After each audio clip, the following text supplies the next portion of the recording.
Rồi bắt đầu. Cùng bên nhau đón Giáng sinh, trao tặng nhau những chân tình để thêm ấm áp giữa đêm mùa đông. Từ trên cao tuyết đã rơi những thiên thần ban phép trời, nào ta cùng hòa lên Giáng sinh. Dòng thời gian trôi sau bao ngày tháng mãi mong đợi, một mùa Noel cũng đã tới.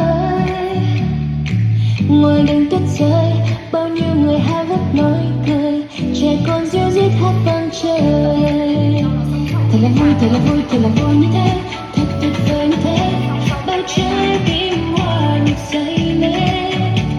Và từ nay cho ngày mai thế giới, từ mọi miền xa xôi, ta đến với nhau không cách rời. Cùng bên nhau đón Giáng sinh, trao tặng nhau những chân tình để thêm ấm áp giữa đêm mùa đông.